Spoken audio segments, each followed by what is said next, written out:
আমি অধিকাংশ মেয়ে বলি বা ছেলে বলি, আমি সবার ক্ষেত্রেই দেখেছি, অধিকাংশ সবাই না, অধিকাংশ ক্ষেত্রে আমি দেখেছি যে তারা যখন বিয়ে করে, বিয়ের ১, ২, ৩, ৪, ৫, ৬ মাস, ইভেন ১ বছর হয়তো তাদের লাইফটা ওয়ান্ডারফুল থাকে। এরপরে যখন ৩ বছর, ৫ বছর, ৬ বছর পরে গিয়ে তাদেরকে জিজ্ঞাসা করা হয় যে, "কি ব্যাপার, কেমন লাগছে?" বা বিবাহিত জীবন কেমন?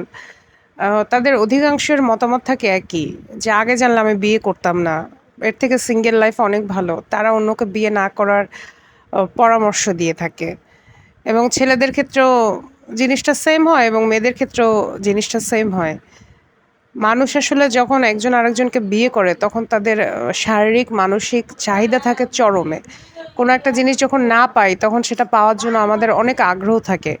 কিন্তু সেটা পেয়ে গেলে দেখা যায় সেটার আগ্রহটা আমাদের কমে যায়। আর বিয়ে হচ্ছে এমন একটা বিষয় যেটার সাথে আসলে অনেক দায়িত্ব জড়িত থাকে। আপনি প্রেম করেন বা অন্যান্য কোনো রিলেশন, সেখানে রেসপন্সিবিলিটি থাকে না।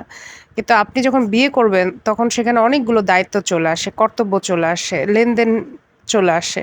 সেগুলো যখন একজন আরেকজনকে ঠিকভাবে প্রোভাইড করতে পারে না, তখনই দেখা যায় নানান রকমের মানসিক অশান্তি তৈরি হয় এবং এখান থেকে দেখা যায় অনেক ধরনের বিচ্ছেদের দিকে অনেকে আগিয়ে যায়। এবং আপনি দেখবেন হাসব্যান্ড হয়তো বউকে সময় দিচ্ছে না। বউ হয়তো অনেক বেশি খরচ করে, মানে সংসারের প্রতি হয়তো যত্নশীল না। হাসব্যান্ডের হয়তো মন উঠে যাচ্ছে। ওয়াইফ হয়তো রেগে যাচ্ছে, "কেন আমাকে সময় দিচ্ছ না? সে ১ম দিনের মতো আর ভালোবাসতেছো না।" হাসব্যান্ডেরও হয়তো নানান রকমের টেনশন যে কিভাবে বাকিটা জীবন পাড়ি দিবে, কিভাবে একটা জায়গা কিনবে, কিভাবে একটা বাড়ি হবে।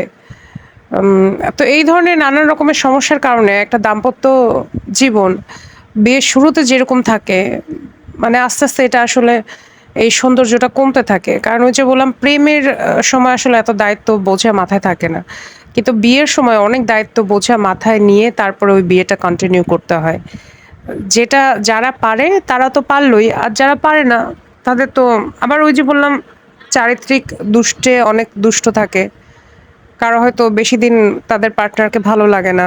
অবহেলা শুরু করে। অন্য মানুষের প্রতি আকৃষ্ট হতে শুরু করে। তো এগুলো থেকে আসলে মুক্তি পাওয়ার না কোনো উপায়ও নাই। আমি দেখেছি যে এগুলো মানুষের আসলে মানুষ যদি ভিতর থেকে কেউ চেঞ্জ না হয়, তাহলে এই বিভিন্ন বক্তৃতা শুনে, বক্তব্য শুনে, মোটিভেশনাল স্পিচ শুনে এগুলো আসলে চেঞ্জ হয় না। যারা দেখবেন ভালো থাকে তারা এমনিই নিজ বুদ্ধিতেই ভালো থাকে। আর যারা ভালো থাকে না তাদেরকে মানুষ শত বুদ্ধি দিলেও তারা না ওই আগের স্টেজেই থাকে।